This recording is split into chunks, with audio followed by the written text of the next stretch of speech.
Hello दोस्तों, आप सभी का स्वागत है आपके अपने YouTube चैनल टॉपर्स टाइम पे। दोस्तों, आप सभी को तो पता ही होगा कि यूपी डीएलएड सेकंड सेमेस्टर की परीक्षा फरवरी के द्वितीय सप्ताह में प्रस्तावित है और अब आप लोगों के पास बहुत ही कम समय बचा है। और आप सभी ये भी जानते हैं कि यूपी डीएलएड की परीक्षाओं में सबसे ज़्यादा बच्चे फेल होते हैं और फेल भी होते हैं तो वो एक ही विषय में गणित है। 80 से 90% बच्चे जो फेल वाले होते हैं उनके गणित विषय में बैक लग जाता है। उसके 2-3 कारण हैं जो बच्चे फेल होते हैं। एक तो कुछ बच्चों की मैथ कमज़ोर होती है, यानी उनको मैथ में कुछ भी नहीं आता है। कुछ बच्चों की मैथ आता भी है फिर भी वो फेल हो जाते हैं क्योंकि उनको गणित की कॉपी लिखने का तरीका नहीं पता है। उनको लगता है कि हम आंसर निकाल देंगे तो हम डीएलएड की परीक्षा में पास हो जाएंगे, जबकि ऐसा नहीं।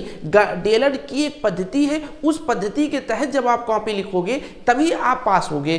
जिन बच्चों का मैथ कमजोर है उनके लिए और जिन बच्चों को कॉपी लिखने का सही तरीका नहीं पता, उन दोनों के लिए मैं सबसे अच्छा तरीका लेकर आया हूं। क्योंकि डीएलएड की परीक्षाओं में एक चीज कॉमन पैटर्न होता है कि डीएलएड जितनी भी परीक्षाएं अब तक करा चुका है, यानी 7-8 वर्ष की परीक्षा का अगर आप पेपर उठा के सॉल्व कर लेंगे, सेम उसी से रिपीटेड सारे क्वेश्चन आपको देखने को मिलेगा। मार्केट में जितनी भी सीरीज चल रही है, पवन हुआ, राजन हुआ, उन सब ने भी प्रीवियस ईयर क्वेश्चन ही छाप रखा है भाई।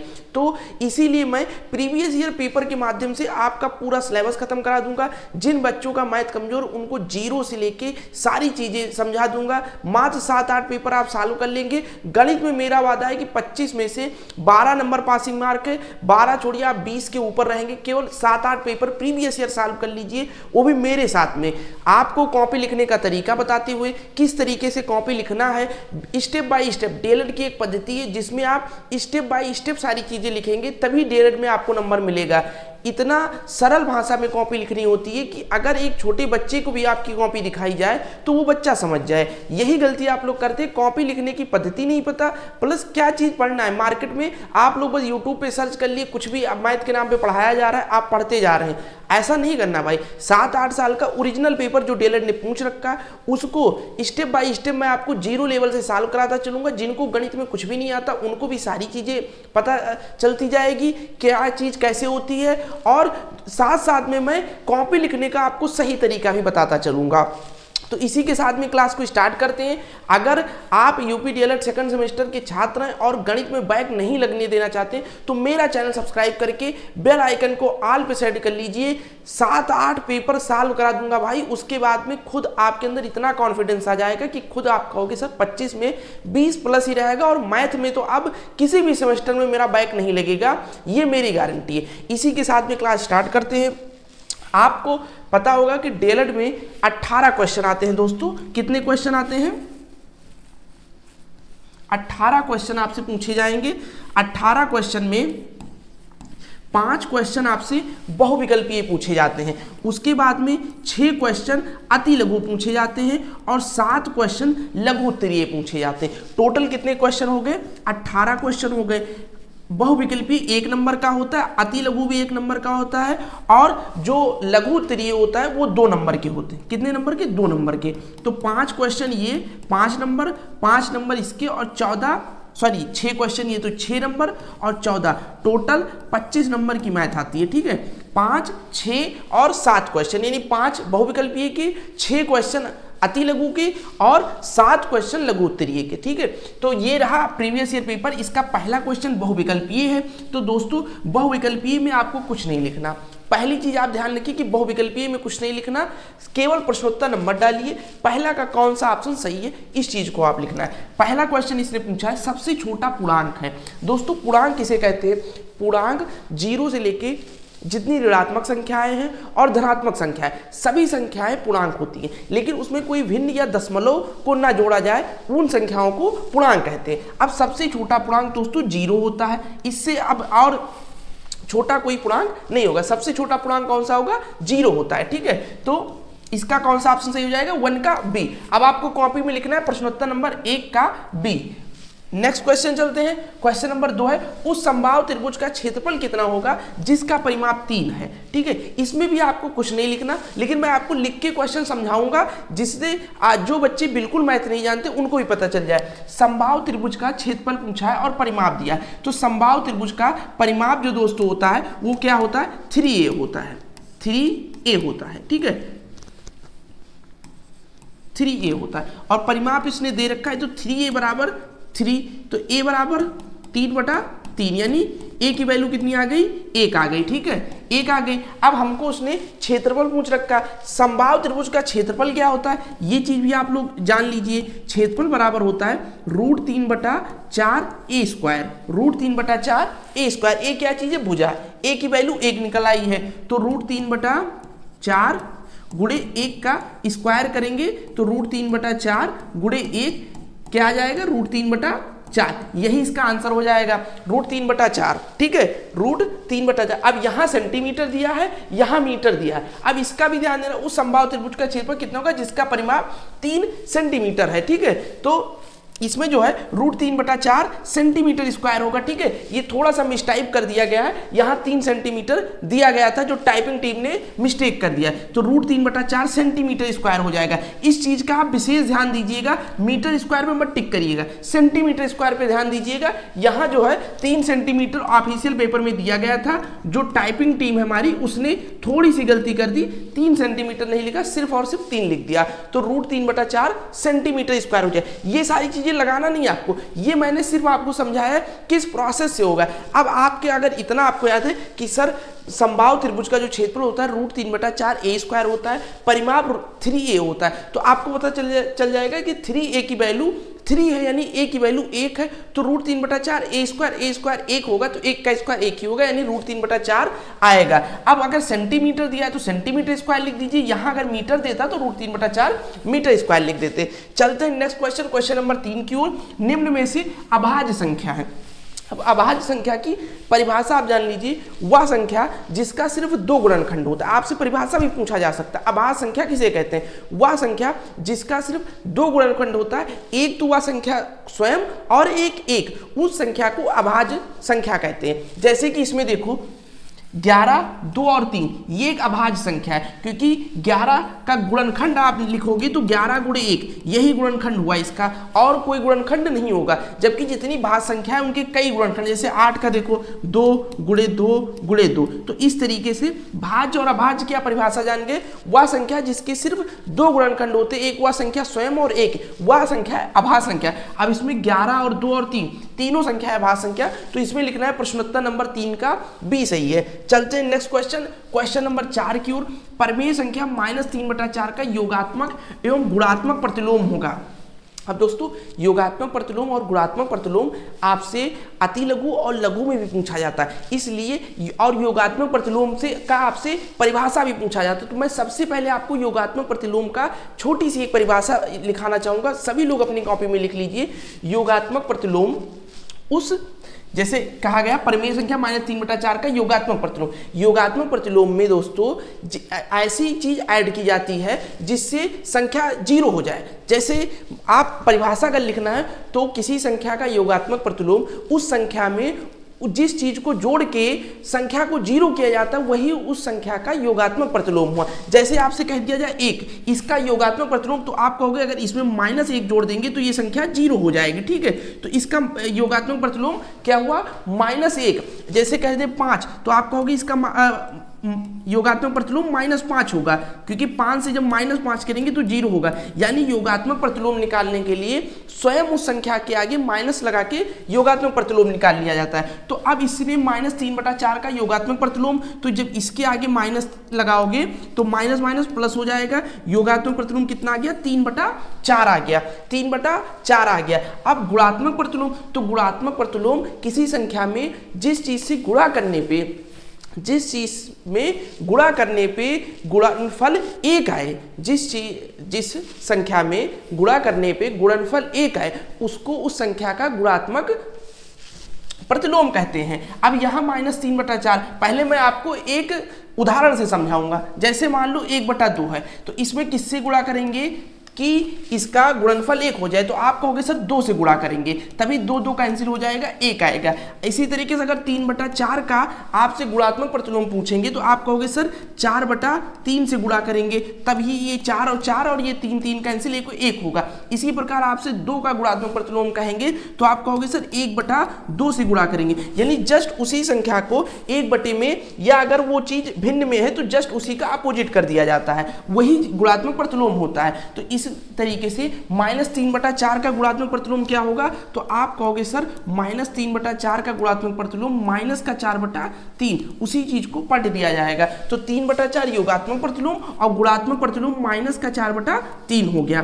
कौन सा ऑप्शन सही हो गया, ऑप्शन नंबर बी वाला सही हो गया। ठीक है, तो इसमें भी ये मैंने आपको समझाया कि योगात्मक प्रतिलोम और गुणात्मक प्रतिलोम है क्या। आपको कॉपी में कुछ नहीं लिखना, सीधा उसने पूछा -3/4 का योगात्मक प्रतिलोम, तो यहाँ माइनस दिया था तो आप माइनस माइनस से गुणा करके प्लस, तो आपको तुरंत पता चल गया 3/4 वाला होगा। और गुणात्मक प्रतिलोम जस्ट इसी को पलट दीजिए, यानी -3/4 को -4/3 करिए। इसका लिखिएगा प्रश्नोत्तर नंबर 4 का बी ऑप्शन सही है। ठीक है, चलते हैं नेक्स्ट क्वेश्चन, क्वेश्चन नंबर 5 की ओर। आपको बहुविकल्पीय में कुछ नहीं लिखना, लेकिन जिन बच्चों का मैथ कमजोर उनके लिए मैं समझा दे रहा हूं, और ये सारे प्रश्न अति लघु और लघु में भी आती है, तो इसीलिए मैं सारी चीजें समझाता हुआ चल रहा हूं। निम्नलिखित में से रेखीय समीकरण कौन सा नहीं है, तो जिसका चर एक होता है वो रेखीय समीकरण होता है। अब इसमें किसका किसका चर एक है, देखो, या आप कह सकते हो जो ax + b = 0 के फॉर्मेट में हो वही क्या होता है, रेखीय समीकरण होता है। ये है भाई एक चर वाला, ये है एक चर वाला, ये 2 है, इसका चर कितना है, 2 है, इसका घात कितना है, 2 है। तो आप कहोगे सर ये तो द्विघात समीकरण हो गया, यानी यही ऑप्शन सही हो जाएगा, और इसका भी चर 1 है, यानी इसका कौन सा सही हो जाएगा, ऑप्शन नंबर सी सही हो जाएगा। तो आपको लिखना है प्रश्नोत्तर नंबर 5 का ऑप्शन नंबर सी सही है, 2x² + 3x - 5 = 0, ये हो जाएगा।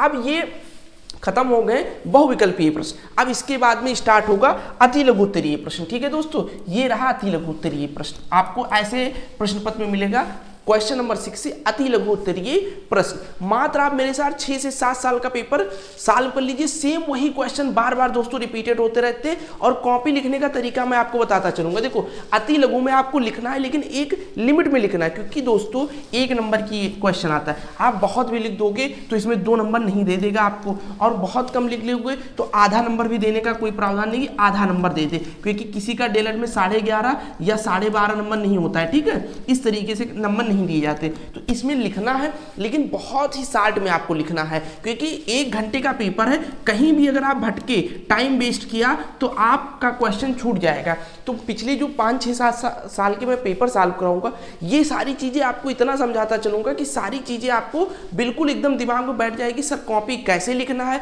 कितना किस प्रश्न में लिखना है। तो अगर आप मेरे चैनल पे नए तो चैनल को सब्सक्राइब करना मत भूलिएगा, और अपने दोस्तों के साथ जरूर शेयर कर दीजिएगा। अगर आपका डीएलएड का कोई ग्रुप बना है तो उसमें भी शेयर कर दीजिएगा, क्योंकि जितने ज्यादा लोग भाई देखेंगे थोड़ा सा मोटिवेट होंगे आपके लिए करने के लिए। ठीक है, चलते हैं क्वेश्चन नंबर 6 की ओर। धन पूर्णांक 4x - 6 के ठीक बाद का धन पूर्णांक ज्ञात कीजिए। ठीक है, तो इसमें आप देखिए 4x - 6 के बाद का धन पूर्णांक ज्ञात करना है। तो आप ये पहले 4x - 6 उतार लेना, फिर लिखना 4x - 6 के बाद का धन पूर्णांक। इस तरीके से आप थोड़ी सी कॉपी में लिख देना, के बाद का धन पूर्णांक। ठीक है, धन पूर्णांक इस तरीके से लिखिएगा। फिर 4x - 6 + 1 ऐसे स्टेप में लिखिएगा दोस्तों। 4x अब -6 से +1 निकल जाएगा -5, यहां आपका आंसर। इतना आपको लिखना है। ठीक है, इतना आपको कॉपी में लिखना है, तभी 1 नंबर मिलेगा। ये नहीं, कुछ बच्चे इसको नहीं लिखते भाई, बस सीधा इतना लिख के निकल आते हैं 4x - 5। ठीक है, अब एग्जामिनर का मूड घूमता है कि इस तरीके लिख लो, तो वो 0 नंबर आपको दे देता है। ये गलती आपको नहीं करनी है। ठीक है, चलते हैं क्वेश्चन नंबर 2 पे, यानी कि क्वेश्चन नंबर 7 पे। -2/3 प्लस का ब्रैकेट में -4/5 - 6/7 को हल की, इसको सरल कीजिए। अब इसको स्टेप बाय स्टेप कैसे करना है, पहले कॉपी में आपको इसको ऐसे लिखना है जिस प्रकार से प्रश्न दिया गया है।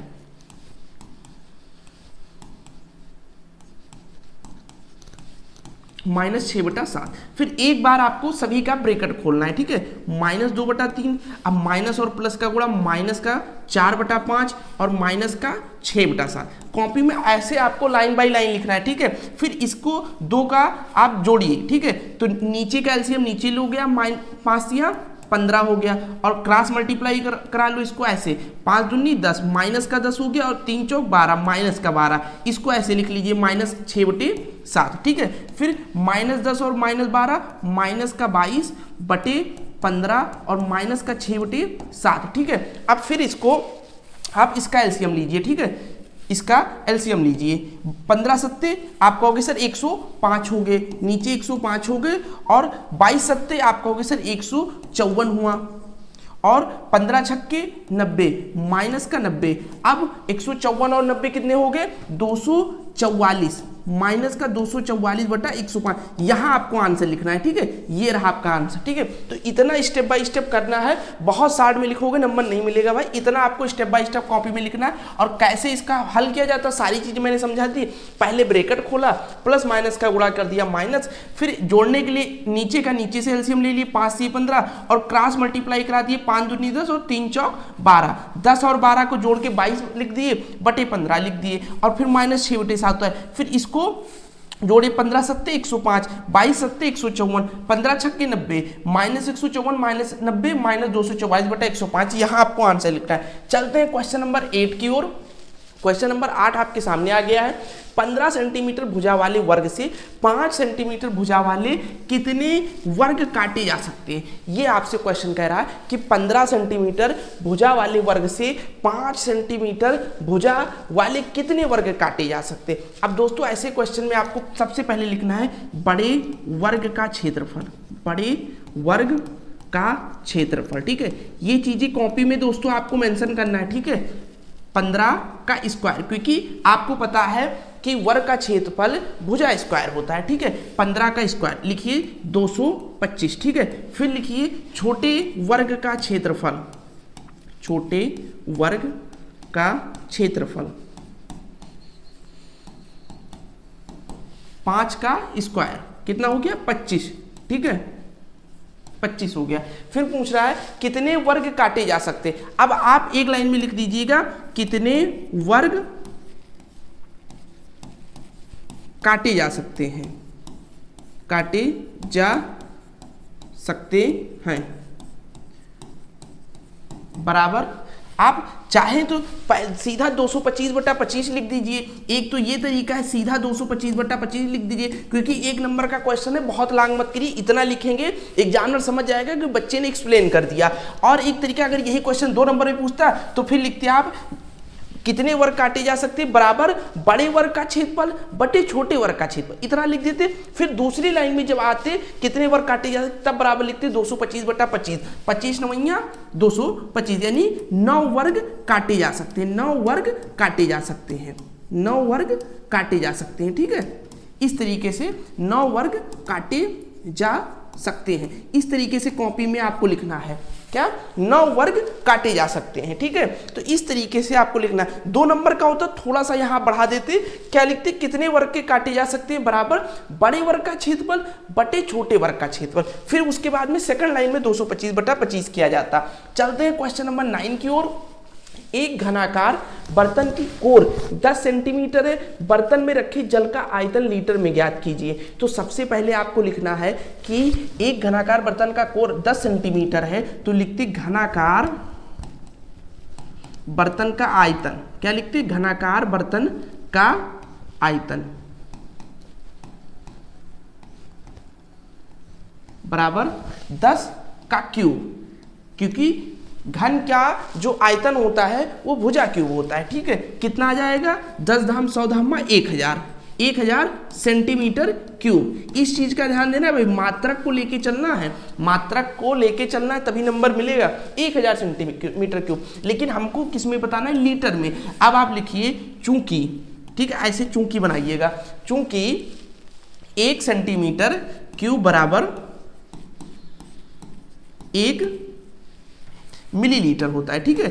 1 मिलीलीटर, 1 मिलीलीटर, ठीक है। अब ये सब आपको कोई पूरे YouTube पे कोई नहीं पढ़ा रहा है भाई कि स्टेप बाय स्टेप लिखना कैसे, क्यों मैथ पढ़ा रहे। मैथ पढ़ने से डीएलएड में नंबर नहीं आएंगे, ना कभी आप पास होंगे जब तक तरीका नहीं पता होगा। एग्जामिनर इसी पे नंबर देता है, इसीलिए 25 में 12 नहीं आ रहे हैं आपको। बताओ 50% नंबर नहीं आ रहे, बच्चे जानकार बच्चे फेल हो जा रहे हैं। कारण क्या है? आप स्टेप बाय स्टेप लिख नहीं रहे, उसकी पद्धति को आपको कोई बता ही नहीं रहा, सिर्फ और सिर्फ लिखते जा रहे। मैंने खुद डीएलएड पास किया है भाई, मुझे पता है किस तरीके से मैंने कॉपी लिखा है, तब मेरे नंबर आए हैं अच्छे, कभी बैक नहीं लेगा। वो चीजें मैं खुद मुझे पता है, तब आपको इस तरीके से बता रहा हूं, ठीक है। 1 सेंटीमीटर क्यूब बराबर 1 मिलीलीटर आपको लिखना है। फिर आपको लिखना है 1000 सेंटीमीटर क्यूब बराबर कितना हो जाएगा 1000 मिलीलीटर, 1000 मिलीलीटर, ठीक है। फिर लिखिएगा इसलिए 1000 मिलीलीटर में 1000 मिलीलीटर में 1 लीटर होता है, 1 लीटर होता है, सबको होता है, यानी इसका आंसर कितना आ गया 1 लीटर, ठीक है। इस तरीके से आपको स्टेप बाय स्टेप सारी चीजें दिखाना है। कुछ बच्चे यही लिख के 1000 सेंटीमीटर क्यूब बराबर 1000 मिलीलीटर बराबर 1 लीटर, इससे नंबर नहीं मिलेगा। चलते हैं नेक्स्ट क्वेश्चन, क्वेश्चन नंबर 10। और दोस्तों अगर वीडियो आपको पसंद आ रही है, आप चाहते हैं कि डीएलएड सेकंड सेमेस्टर में आपका बैक ना लगे, तो आप हमारे चैनल को तुरंत सब्सक्राइब कर लीजिए और वीडियो को लाइक कर दीजिए और एक प्यारा सा कमेंट कर दीजिए, और अपने जितने भी डीएलएड के दोस्त हैं या जो आपके स्कूल का ग्रुप बना हुआ है उसमें क्लास को शेयर कर दीजिए और ज्यादा से ज्यादा लोगों तक क्लास को भेजिए। जितने लोग आएंगे भाई उतनी ही मेरे अंदर एक मोटिवेशन आता है, जितने बच्चे देखते हैं, और उतना ही आपके लिए कुछ करने की इच्छा होती है। और विषय में भी दिक्कत होगी उस विषय की, लेकिन मैथ का मात्र आप मेरे साथ 5 से 6 सेट सॉल्व कर लीजिए, उसके बाद वो भी मैं प्रश्न पत्र जो है प्रीवियस ईयर का सॉल्व कराऊंगा सारे, क्योंकि वहीं से सारे क्वेश्चन देखने को मिले, कोई अलग से नहीं आ रहे भाई, 5 ही 6 सेट के क्वेश्चन से बार बार पूछे जा रहे हैं। चलते हैं क्वेश्चन नंबर 10 की ओर। X square minus x y plus y square में x प्लस वाई से गुणा कीजिए। अब कैसे गुणा करना है, पहले आपको कॉपी में लिखना है x प्लस वाई, ठीक है, बहुत सिंपल होता है इसका गुणा, x square minus x y plus y square, ठीक है। सबसे पहले x से आप गुणा करो, x से एक्स स्क्वायर का गुणा आप कहोगे सर एक्स क्यूब हो जाएगा, x से माइनस एक्स वाई में गुणा एक्स स्क्वायर वाई हो जाएगा, फिर x से वाई स्क्वायर में गुणा प्लस का एक्स वाई स्क्वायर हो जाएगा, ठीक है। फिर y से गुणा करिए, अब जब x से हो गया सारे का तो फिर y से करिए, y का एक्स स्क्वायर में गुणा प्लस एक्स स्क्वायर वाई हो गया, ठीक है, प्लस एक्स स्क्वायर वाई हो गया, फिर प्लस y का माइनस एक्स वाई में गुणा एक्स वाई स्क्वायर हो जाएगा, फिर प्लस वाई का वाई स्क्वायर से गुणा वाई का क्यूब हो जाएगा, ठीक है। जैसे यहाँ x से एक्स स्क्वायर का तो 2 घात थी, 1 की घात 3 हो गया, x की घात यहाँ 1, यहाँ से 1 गया तो 2 हो गया और y वैसे लिख दिया। इसी प्रकार x से y स्क्वायर में एक्स वाई स्क्वायर हो गया, इसी प्रकार से y से हमने कर दिया सभी का गुणा। अब आपको दिख रहा होगा कि सर एक्स स्क्वायर वाई यहाँ माइनस में है, यहाँ एक्स स्क्वायर वाई प्लस में, तो इससे ये कैंसिल हो गया, ठीक है।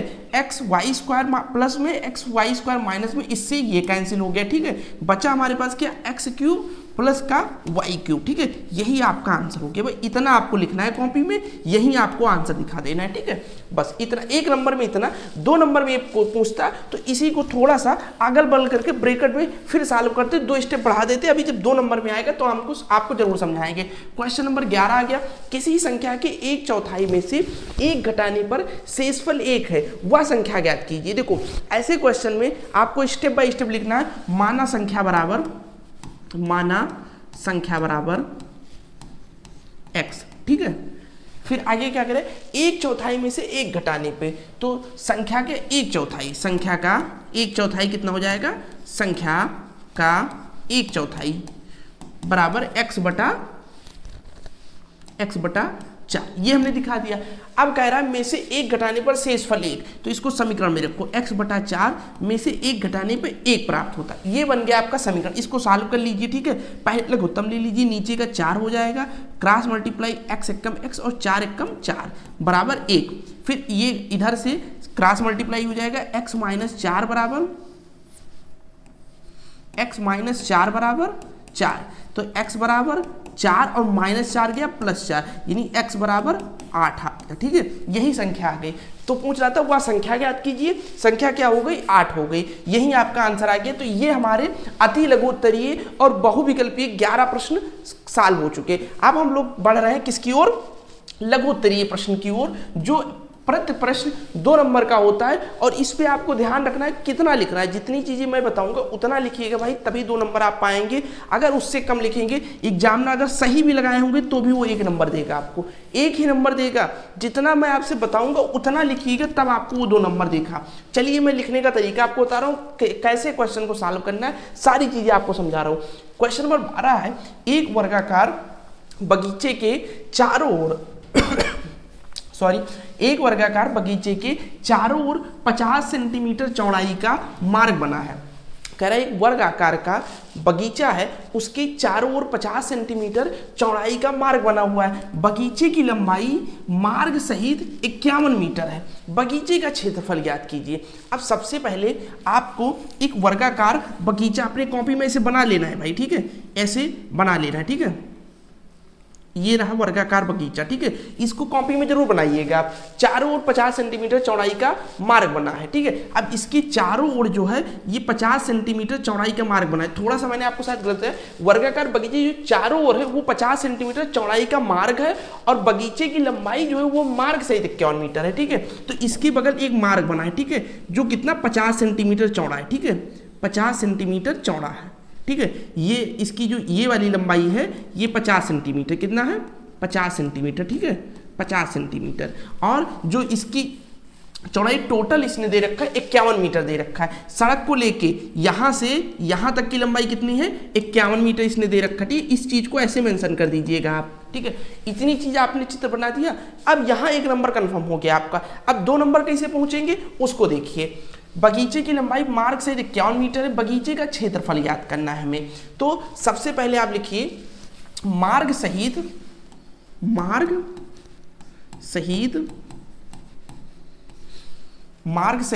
बगीचे की लंबाई बराबर 51 मीटर, ठीक है। फिर मार्ग की लंबाई, फिर लिखिए मार्ग की लंबाई। अब आपको दिख रहा होगा 50 सेंटीमीटर इधर और 85 सेंटीमीटर इधर, यानी लंबाई में मार्ग की लंबाई कितनी है 50 सेंटीमीटर प्लस 50 सेंटीमीटर, टोटल कितना है 100 सेंटीमीटर। मार्ग की लंबाई कितना है, एक साइड से इधर 100 सेंटीमीटर है और इधर से भी 100 सेंटीमीटर है, ठीक है। तो 100 सेंटीमीटर, अब आपको पता होगा 100 सेंटीमीटर बराबर कितना होता है 1 मीटर। तो ये रहा किसकी मार्ग की लंबाई। अब आप लिखिए बगीचे की लंबाई बराबर लिखिएगा आप, बगीचे की लंबाई बराबर मार्ग सहित बगीचे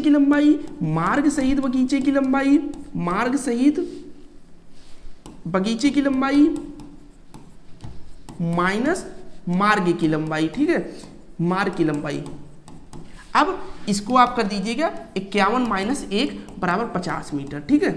अब क्या पूछ रहा था आपसे, बगीचे का क्षेत्रफल। तो बगीचे का क्षेत्रफल बराबर, अब यहां लिख दीजिएगा बगीचे का क्षेत्रफल बराबर क्या हो जाएगा 50 गुणे 50, क्योंकि आपको पता है वर्गाकार दिया है तो क्या हो जाएगा, यहाँ देखो शुरू में वर्गाकार दिया है तो भुजा स्क्वायर हो जाता है। तो 50 गुणे 50 2500 और मीटर, यहाँ मीटर है तो यहाँ मीटर स्क्वायर लिखना ना भूलिएगा भाई, ठीक है। इतना जब आप लिखोगे तब 2 नंबर वो आपको देगा। 2 नंबर के लिए इतना आपको लिखना है भाई। फिगर बनाइएगा पहले कॉपी में बीच में, उसके नीचे ये लिखिएगा, 1 से 1.5 पेज का हो जाएगा। 2 नंबर पूरे इसमें कोई आपका काट नहीं सकता। तो इस तरीके से लघु उत्तरीय प्रश्न लिखना है, स्टेप बाय स्टेप लिखिएगा। मैथ के क्वेश्चन वहाँ भाई इसी तरीके से जब लिखोगे तभी 2 नंबर पाओगे। और आप सभी लोग अभी तक बस सीधा आंसर निकालने पे रहते तो वो क्या करता था, 2 नंबर वाले प्रश्न में 1 नंबर दे देता था, अति लघु में वो करते थे वो 0 नंबर दे देता था। इसी तरीके से आपको 10-11 नंबर नहीं पूरे होते थे। और लाना 12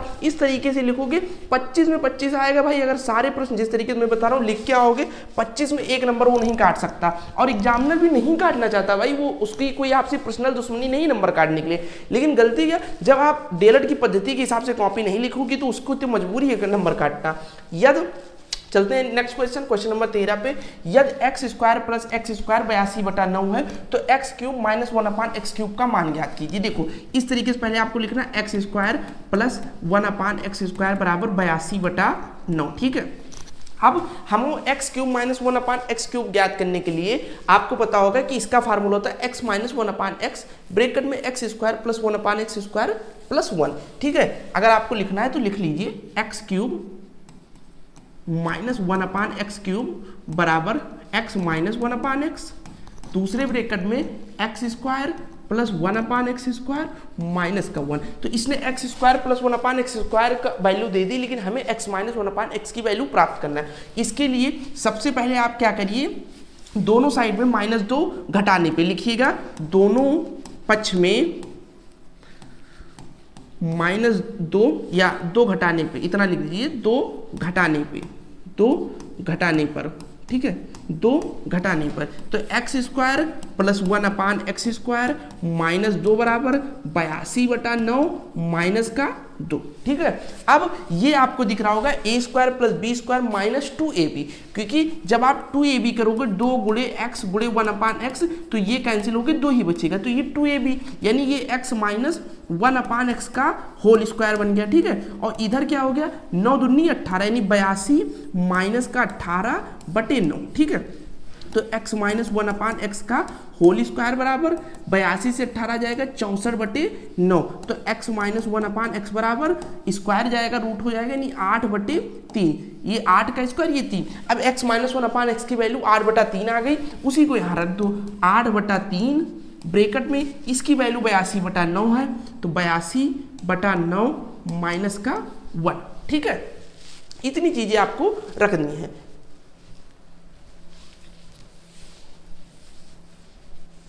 82/9, ठीक है। एक सेकंड,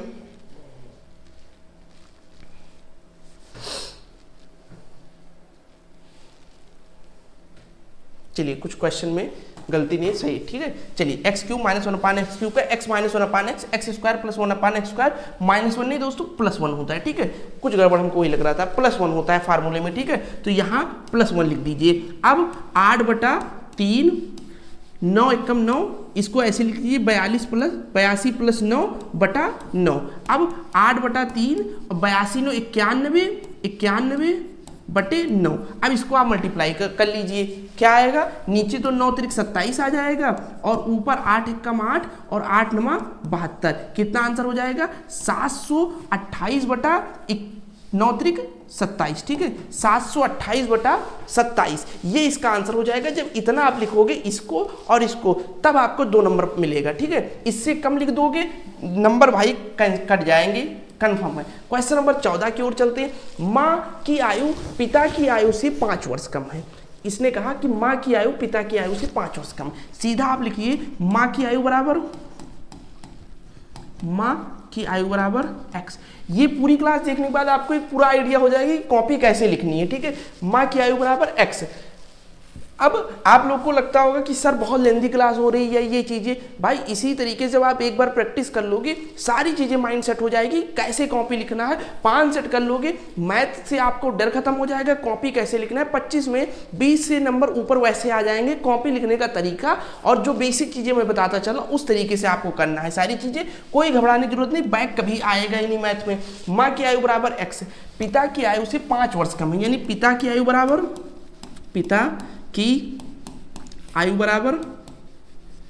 x + 5, क्योंकि इनसे ये 5 वर्ष कम है, तो यानी ये पिताजी 5 वर्ष अधिक हैं। फिर कह रहा है 10 वर्ष पूर्व दोनों की आयु का अनुपात 5:6, तो 10 वर्ष पूर्व दोनों की आयु, तो 10 वर्ष पूर्व पिता की आयु बराबर x + 5 माइनस का 10, यानी x + 5 से -10 जाएगा -5। ये हो गया 10 वर्ष पूर्व पिता की आयु। अब 10 वर्ष पूर्व माता की आयु, ठीक है, इसी चीज को फिर लिखिएगा x - 10। अब ये हो गया 10 वर्ष पूर्व माता की आयु पिता की आयु, क्या कह रहा था का अनुपात 5:6 है। तो सबसे पहले माता का रख लो x - 10, फिर पिता का रख लो x - 5 का अनुपात दिया गया है 5:6, ठीक है। अब इसको क्रॉस मल्टीप्लाई कर लो, देखो इधर मैं लिख दे रहा हूँ 6x हो जाएगा माइनस 6 धामा 60 हो जाएगा, इधर 5x हो जाएगा और 25 हो जाएगा, ठीक है, माइनस का 25। x बार इधर ले आओ 6x माइनस 5x और -25 और -60 जाएगा +60, ठीक है। अब 6x से 5x गया x, 60 से 25 गया 35, x बराबर 35। ये किसकी आयु आ गई, माँ की आयु आ गई, माँ की आयु बराबर 35। हमसे उसने किसका पूछा है, माँ की आयु पूछा है, ठीक है। तो माँ की वर्तमान आयु, अब ये रहा माँ की वर्तमान आयु। अगर वो पिता की आयु पूछता तो इसी में 5 वर्ष जोड़ के 40 वर्ष बता देते पिता की आयु। इस तरीके से आप स्टेप बाय स्टेप इतना ही चीज़ें हिंदी में आपको भाई लिखना पड़ेगा, जब लिखिएगा तभी आपको नंबर इसका मिलेगा। चलते हैं नेक्स्ट क्वेश्चन नंबर 15 की ओर। क्वेश्चन नंबर 15, टोटल 18 क्वेश्चन है, इसके बाद 3 और क्वेश्चन बचे हैं, ठीक है। और जिन्होंने अभी तक भाई वीडियो को लाइक ना किया हो, वीडियो को लाइक कर दीजिए और मेरे पढ़ाने का सारा तरीका और मेरा उद्देश्य पता चलेगा किस तरीके से मुझे मैथ में आपका 20+ नंबर कराने हैं। तो अगर मेरा तरीका और मैथड पसंद आया तो चैनल को सब्सक्राइब करना भाई ना भूले, सब्सक्राइब कर लीजिए, बेल आइकन को ऑल पे सेट कर लीजिए ताकि जब भी मेरी वीडियो अपलोड हो आप तक नोटिफिकेशन जरूर पहुंचे। चलते हैं क्वेश्चन नंबर 15 की ओर। एक कमरे की लंबाई 64 मीटर 7 सेंटीमीटर तथा चौड़ाई 20 मीटर 21 सेंटीमीटर है। उस बड़ी से बड़ी वर्गाकार टाइल की भुजा ज्ञात कीजिए जिससे टाइल को बिना तोड़े फर्श में लगाया जा सके। देखो, अब कमरे की लंबाई 64 मीटर और 7 सेंटीमीटर दिया गया है, तो इसको भाई दो चीज़ों, एक तो 64 मीटर साथ में 7 सेंटीमीटर, तो आपको लिखना है कमरे की लंबाई बराबर 64 मीटर और 7 सेंटीमीटर, ठीक है। अब आपको पता है 1 मीटर में 100 सेंटीमीटर होता है, तो इसको लिख लीजिए 6400 सेंटीमीटर प्लस 7 सेंटीमीटर, कितना 7 सेंटीमीटर, टोटल कितना हो गया 6407 सेंटीमीटर, 6407 सेंटीमीटर, ठीक है। ये हो गया कमरे की लंबाई, आपने सेंटीमीटर में कन्वर्ट कर ली। इसी प्रकार से कमरे की चौड़ाई देखो, कमरे की चौड़ाई, कमरे की चौड़ाई बराबर कितना हो जाएगा 20 मीटर और 21 सेंटीमीटर, ठीक है, 21 सेंटीमीटर। फिर आप नीचे लिखिएगा 20 को 2000 कर दीजिए, 100 से गुणा करेंगे सेंटीमीटर और प्लस 21 सेंटीमीटर, ठीक है, इसको भी जोड़ दीजिए, टोटल कितना हो जाएगा 2021 सेंटीमीटर। ये कमरे की चौड़ाई हो गई, ठीक है। अब क्या करना पूछ रहा है कि जिससे टाइलों को बिना तोड़े फर्श लगे, कितनी टाइलें वर्गाकार भुजा में। अब टाइलों की संख्या बराबर निकालने के लिए, टाइलों की संख्या निकालने के लिए कि टाइलें तोड़नी ना पड़े, टाइलों की संख्या बराबर निकालने के लिए आपको 6407 और 2021 का मासा निकालने पर, ठीक है, का मासा निकालने पर, ठीक है। अब इसका आप HCF निकाल सकते हैं, ठीक है। 2 नंबर का क्वेश्चन इतना लिख दिया बहुत है। अब HCF निकालने के लिए आप सभी चाहे तो HCF मेथड से HCF निकालें, वरना सीधे लिख दीजिए 6407 जो है ये 149 गुणे 43 का इसका गुणनफल होता है, और जो 2021 है 2021 ये कितने का होता है 47 गुणे 43, यानी इसका HCF जो आएगा 43 आएगा। तो सीधा लिखिएगा मासा बराबर 43, यानी क्या हो जाएगा, क्या पूछ रहा था, वर्गाकार टाइलों की भुजा ज्ञात कीजिए, तो वर्गाकार ये सेंटीमीटर में, तो लिख दीजिएगा टाइल की भुजा बराबर कितना 43 सेंटीमीटर, यही इसका आंसर हो जाएगा दोस्तों, ठीक है। इसका आप HCF चाहिए तो HCF निकालिए, लेकिन बहुत लेंदी हो जाएगा, बहुत ज़्यादा। सीधा इसका मल्टीप्लाई मैंने लिख दिया 149 गुणे 43 और 47 गुणे 43 होता है, ठीक है। इस तरीके से लगाइएगा, 2 नंबर आपको इसमें भी मिल जाएगा। चलिए क्वेश्चन नंबर 16, ये क्वेश्चन थोड़ा सा टफ था भाई, इसका जो मल्टीप्लाई था ये बच्चे नहीं जान पा रहे थे और काफ़ी बच्चों ने इसको गलत करके आए थे जिस ईयर में पूछा गया। अगर आप इतना लिख देते और यहाँ आपको नहीं पता था तो भी एग्जामिनर 1 नंबर दे देगा। ये सारी चीज़ें उसको सेंटीमीटर में सारी चीज़ें आपने कन्वर्ट करके लिख दिया तो भी 1 नंबर दे के जाएगा आपको, ठीक है। ये क्वेश्चन टफ था, बच्चे वहाँ इसका HCF नहीं निकाल पा रहे थे। क्वेश्चन नंबर 16 है, वृत्ताकार मैदान का क्षेत्रफल 154 वर्ग मीटर है, तो उसके व्यास की लंबाई ज्ञात कीजिए। आप सीधा लिखिए वृत्ताकार मैदान का क्षेत्रफल बराबर 154 मीटर स्क्वायर दिया गया है, ठीक है। फिर लिखिए वृत्ताकार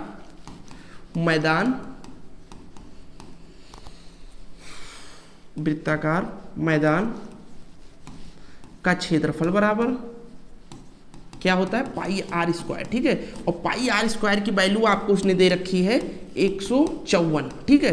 तो पाई की वैल्यू 22/7 और गुणे आर स्क्वायर बराबर 154, 22/7 उधर जाएगा, 7/22 हो जाएगा, ठीक है। आर स्क्वायर बराबर 154 गुणे 7/22, ठीक है। 22 × 7 = 154, आर स्क्वायर बराबर 7 गुणे 7 यानी आर स्क्वायर बराबर 49, यानी आर बराबर √49 और √49 कितना होता है 7। किस में था ये सारी चीजें? मीटर में था, तो 7 मीटर। अब हमसे पूछ क्या रहा है वो उसके व्यास की लंबाई, तो आप लिखिएगा इस तरीके से, व्यास की लंबाई बराबर क्या लिखिएगा 2 गुणे त्रिज्या, 2 गुणे त्रिज्या ऐसे मेंशन करिएगा, ठीक है। फिर 2 गुणे ये आर जो आपने त्रिज्या निकाली 7 मीटर, क्या हो गया 14 मीटर, इतना आप लिख दीजिएगा। यही आपका आंसर आ गया और यही आपको पूरे के पूरे 2 नंबर जरूर मिल जाएंगे। एक आसान सा प्रश्न है और 2 नंबर यहीं से आप गेन कर लेंगे। चलते हैं क्वेश्चन नंबर 17 की ओर। बहुत आसान सा प्रश्न भाई, डीएलएड में कुछ भी टफ नहीं आता। आप 5 साल का पेपर उठा के सॉल्व कर लीजिए मेरे साथ, स्टेप बाय स्टेप किस तरीके से करना है। अगर लिखने की पद्धति अच्छी है 20 नंबर तो वैसे आ जाएंगे। 2-4 क्वेश्चन आप नहीं भी जानते हैं, केवल मेरे लिखने का जो तरीका है उस तरीके से आपने 2 नंबर वाले में लिख भी दिया, आधी चीजें भी 1 नंबर वो आपको दे देगा, ये मेरी गारंटी है। चलते हैं क्वेश्चन नंबर 17 की ओर। इसके बाद लास्ट क्वेश्चन रहेगा भाई क्वेश्चन नंबर 18।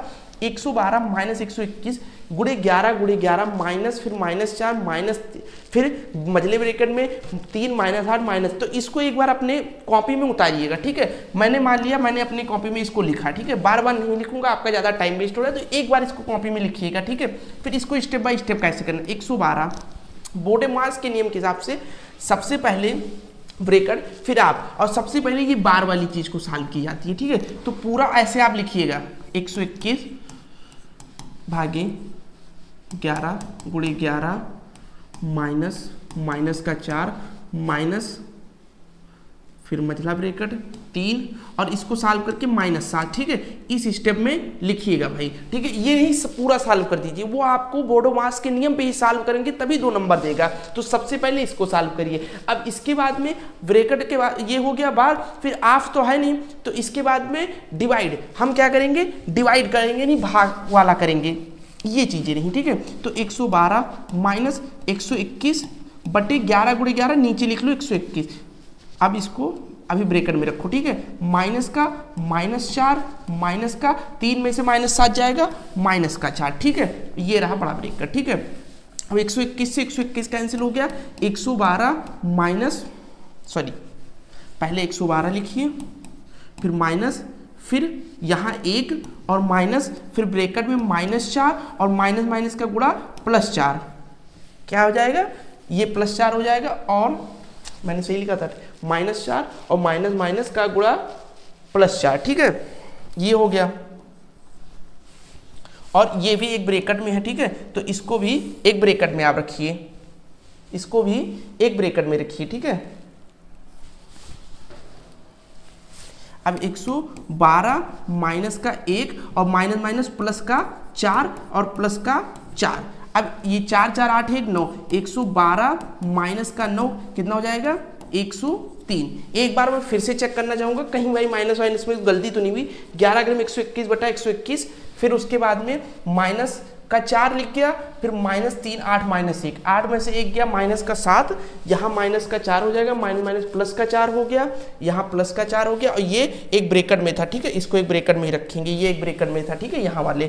फिर ये माइनस का +4 हो गया और +4 4 8 1 9, 112 - 9 103, यहाँ आपका आंसर आ गया, ठीक है। यहाँ आपका आंसर हो। तो इसको बोडोमास के नियम पे स्टेप बाय स्टेप जब आप सॉल्व करिएगा तभी नंबर मिलिएगा। और एक एक ब्रैकेट सबसे पहले इसे सॉल्व करना है, फिर भाग वाला देना है, फिर इसको भाग देना है, फिर ब्रैकेट खोलना, माइनस का गुणा करना, इस तरीके से स्टेप बाय स्टेप। ये नहीं कि एक लाइन में सारी चीजें। तो एक बार ये लिखिएगा, फिर इसको लिखिएगा, लगभग 6 से 7 लाइन में क्वेश्चन जाना चाहिए। चलते हैं नेक्स्ट क्वेश्चन, क्वेश्चन नंबर 18। ये आज का लास्ट क्वेश्चन है। मोस्टली बच्चे इसको छोड़ के चले आते हैं भाई, मोस्टली बच्चे इस क्वेश्चन को छोड़ के चले आते हैं, जबकि सबसे आसान सा प्रश्न है ये, सबसे आसान सा प्रश्न। देखो उसने हमसे कहा एक टोकरी में यादृच्छिक रूप से चुने गए 30 संतरों के भार ग्रामों में नीचे लिखे गए हैं। 45 50 30 75 40 60 इस तरीके लिखा गया है। 70 वर्गाकार माप 10 लेकर, यानी 10 का अंतराल करना है हमको, लेकर टैली चिन्ह बनाते हुए बारंबारता सारणी बनाइए, ठीक है। अब आपको टैली चिन्ह कैसे बनाया जाता है ये मैं आपको बताना चाहूँगा। देखो कुछ नहीं करना, सबसे पहले इसको आरोही क्रम में लिखना। अपनी कॉपी में इसको लिखिएगा आरोही क्रम में, मैं यहाँ लिख दे रहा हूँ आरोही क्रम में, ताकि ये स्पेस जो बना रहे मैं आपको इसकी बारंबारता सारी चीज़ बना के दिखाऊँ, ठीक है। सबसे पहले कॉपी में लिखिएगा आरोही क्रम में, अब इस चीज़ को आरोही क्रम में लिखिएगा। सबसे पहले 30 है तो 30 कितने हैं बार आए हैं, इसको आप देख लीजिएगा। इसमें 30 2 3 बार 30 आए हैं, ठीक है। तो इसको ऐसे कॉपी में अपने लिखिएगा। फिर उसके बाद में इसको काटते चलिए, ठीक है। उसके बाद में क्या आया है भाई, 35 आया है एक बार, और तो कहीं नहीं है 35, तो यहाँ 35 लिख दीजिए, इसको भी कैंसिल कर दीजिए। उसके बाद में 40, एक 40 हो गया, 2 40 हो गया, उसके बाद में 3 40 हो गया। इसी तरीके से आप अपने जो आपका पेपर मिलेगा उस पर कैंसिल का निशान लगाते हुए लिखिएगा। तो 40 कितने हो गए, 3 हो गए, एक 40 और एक 2 40, ठीक है। एक 1 2 1 3, 3 बार आप 40 लिख दीजिए। जब आरोही क्रम में लगाइएगा तो इस तरीके से आरोही क्रम में जरूर लिखिएगा। उसके बाद 45, एक 45 यहाँ हो गया, उसके बाद में दूसरा 45 यहाँ हो गया, तीसरा 45 यहाँ हो गया, 3 45 हो गए, ठीक है। कितने हो गए, 3 बार 45 लिख लीजिए। उसके बाद में 50 देखना है, तो 50 है भाई, आई थिंक 50 नहीं है, ठीक है। 55 देखते हैं हम, एक 55, सॉरी एक यहाँ 50 है, तो अभी इसको लिखो, एक 50 ये रहा और कोई नहीं 50, तो एक 50 लिख लो, यहाँ एक 50 लिख लो। फिर उसके बाद एक 55 ये हो गया, उसके बाद में दूसरा 55 यहाँ हो गया, उसके बाद में तीसरा 55 यहाँ हो गया, तो 3 बार 55 लिख लो, 3 बार 55 लिख लो। उसके बाद में क्या बचा, 55 के बाद में 60, एक बार यहाँ 60 हो गया, एक बार यहाँ 60 हो गया, 2 हो गए, और एक 60 यहाँ हो गया, 3 हो गया, 3 बार 60 लिख लो आप, 3 बार 60 लिख लो आप। उसके बाद में 65 हो गया, तो एक 65 यहाँ हो गया, ठीक है, एक 65 यहाँ हो गया, एक 65 यहाँ हो गया, 2 बार 65 लिख लो आप, 2 बार 65 लिख लो। आरोही क्रम में आप लिख दीजिएगा, एक नंबर तो इससे ही आपको मिल जाएगा। उसके बाद में 70 पे आ जाओ, 1 70 2 70, उसके बाद में एक यहाँ 3 70, एक यहाँ 4 70, चलिए 4 बार 70 लिख दो। अब क्या बचा, सॉरी एक यहाँ भी 70 है, ठीक है, तो 5 70 हो गए, 1 70 1 70 2 70, 3 हो गया, 3 के बाद में ऊपर 4 हो गया, 5 हो गया, तो 5 बार 70 लिख देंगे, ठीक है। अब बचा क्या, 75 बचा, तो 1 75 2 75 3 75 4 75, तो 4 बार 75 लिख लो, और 2 बार 80 आ गए हैं, 1 80 1 2 80, सारे कट गए भाई, 2 80, तो ये हो गया। इसको सबसे पहले आरोही क्रम में लिखिए। अब इसका जो चार्ट बनाना है इस प्रकार से आप कुछ बनाइएगा, ठीक है। सबसे पहले में लिखिएगा भार, क्या चीज, भार, किसमें, ग्राम में, ठीक है, ग्राम में। उसके बाद में लिखिएगा मिलान चिन्ह, क्योंकि ये जो आपसे इसने कहा है यहाँ देखो लेकर टैली चिन्ह बनाते हुए, ठीक है। तो सब इसके बाद में लिखिएगा मिलान चिन्ह, मिलान चिन्ह, ठीक है। इसके बाद लिखिएगा बारंबारता, बहुत आसान है भाई, इससे केवल बच्चे डरते हैं बस। फिर उसके बाद लिखिएगा संचयी बारंबारता, संचयी बारंबारता, संचयी बारंबारता, ठीक है। इसके बाद लिखिएगा संचयी बारंबारता, ठीक है। अब इतना हो गया संचयी बारंबारता। अब भार ग्राम में लिखना है, कितने के, 10 के लेकर वर्ग माप 10 लेना है। तो सबसे पहले 30 से 40 लिखिए आप यहाँ, 30 से 40, फिर 40 से 50, फिर 50 से 60, 60 से 70 और 70 से 80, 80 तक तो ये बस यहाँ तक आप लिख दीजिए, 70 से 80, 70 से 80 हो गया, ठीक है। और 80 से 90, 80 इसमें आएगा, ठीक है। अभी देख रहे हैं। अब इसके बाद में मिलान चिन्ह लिखना है, ठीक है। तो इसको अभी छोड़िए, पहले बारंबारता लिखिए।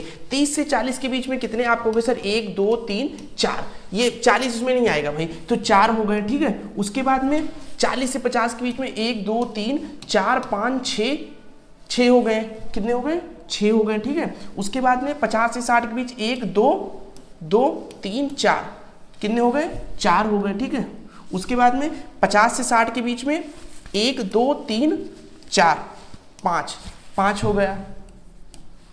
फिर 60 से 70 के बीच में, सॉरी ये 50 से 60 हो गया। अब 60 से 70 के बीच में, सॉरी 60 से 70 हो गया, 70 से 80 के बीच में 1 2 3 4 5 6 7 8 9, कितना हो गया, 9 हो गया। और 80 से 90 वाले के बीच में 1 हो गया, कितना हो गया, 1 हो गया, 1 हो गया। ये हो गया इसकी बारंबारता। अब संचयी बारंबारता कैसे लिखनी है, 4 इसको ऐसे लिख दो, 4 और 6 10 लिख दो, 10 और 4 14 लिख दो, 14 और 5 19 लिख दो, 19 और 9 28 लिख दो, और 28 और 1 29 लिख दो। ठीक है, 28 और 1 29 लिख दो। 80 शायद 2 बार थी भाई, एक यहाँ 80 थी, एक यहाँ 80 थी। ठीक है, तो इसको हम 2 बार लिख दे रहे हैं, तो इसकी संचयी बारंबारता कितनी हो जाएगी, 2 हो जाएगी, और 28 और 2 30 हो जाएगा। ठीक है, ये हो गया संचयी बारंबारता। अब मिलान चिन्ह लिखना है, सबसे आसान काम। 4 है तो ऐसे 4 खड़ी डंडी बना दो। 6 लिखना है तो 4 को ऐसे लिखने के बाद में इसको ऐसे क्रॉस कर दो, ये 5 हो गया, एक और लिख दो 6 हो गया, ये 6 हो गया। फिर उसके बाद में 4 लिखना है, फिर 4 डंडी आप ऐसे खींच दो। 5 लिखना है तो 4 डंडी करने के बाद में ऐसे क्रॉस कर दो, तो ये 5 बन जाता है। 9 लिखना है तो एक बार ऐसे करके 5 लिखो, और एक बार इसके साथ में 4 लिखो, 9 हो गया। 2 लिखना है तो 2 हो गया। ये इसका मिलान चिन्ह हो गया, ये तैयार हो गया भाई। देखो कितना आसान सा चीज़ है। मैंने इसको आरोही क्रम में लिखा, फिर भार ग्राम में वर्ग अंतराल उसने दे दिया था 10, तो 10 का गैप लेके 30 40 40 50 50 60 60 70 70 80 80 90 लिख दिया। उसके बाद मिलान चिन्ह क्या, पहले बारंबारता लिखेंगे, संचयी बारंबारता। तो बारंबारता जो चीजें 4 बार आई हैं उसको 4 बार, जो चीजें 6 बार आई हैं 6 बार, जो चीजें 4 बार 5 बार उसको लिख दिया। फिर संचयी बारंबारता पहले 4 लिख दिया, फिर 4 और 6 10 लिख दिया। उसके बाद में 10 और 4 14, इस तरीके से आपको जोड़ना है। देखो 4 लिखे, 4 और 6 10 लिखे, 10 4 14 लिखे, 14 5 19 लिखे, 19 9 28 लिखे, 28 2 30 लिख दिए। ठीक है, 28 2 30। अब ये हो गया। उसके बाद सिंबल बनाना है, तो 4 को 4 डंडी से, 3 को 3 डंडी से, 2 को 2 डंडी से, 1 को 1 डंडी से, 5 को 4 डंडी लिख के क्रॉस लगा दिया जाए। तो ये रहा 4 5 6 लिखना था तो पहले 4 लिख के क्रॉस लगा, इसको 5 बनाया, फिर एक डंडी लिख दी 6। इसी प्रकार से 4 हो गया, 5 हो गया, 9 हो गया, 2 हो गया। ये रहे 18 क्वेश्चन कैसे आपको एग्जाम पेपर में सॉल्व करना है। और 1 घंटे का टाइम मिलता है, और मैंने 1 घंटे से कम यानी अगर मेरी वार्तालाप आपसे निकाल दी जाए तो मेरे हिसाब से 35 से 40 मिनट में पूरा पेपर कैसे लिखा जा सकता है स्मार्ट वे में, पूरा का पूरा नंबर मिले। तो अगर आप दोस्तों आपको क्लास पसंद आ गई हो, लाइक कर दीजिए। मेरे साथ 7 साल का पेपर सॉल्व कर लीजिए, मेरी गारंटी है कि 20+ नंबर आपके आएंगे। तो अगर आप मुझसे संतुष्ट हो गए हैं तो चैनल को सब्सक्राइब करके बेल आइकन को ऑन करिएगा, और कमेंट सेक्शन में जरूर लिखिएगा एस सर मुझे 7-8 पेपर आपके साथ सॉल्व करना है, सारे पेपर करवा दीजिए। उससे कमेंट को रीड करने के बाद मेरे अंदर थोड़ा मोटिवेट होगा, और सारी क्लासेस जल्द करवा दी जाएगी। तो चैनल को सब्सक्राइब करके बेल आइकन को ऑन कर लीजिए, और अपने दोस्तों के साथ इस क्लास को शेयर करिए। मिलते हैं नेक्स्ट वीडियो में, धन्यवाद।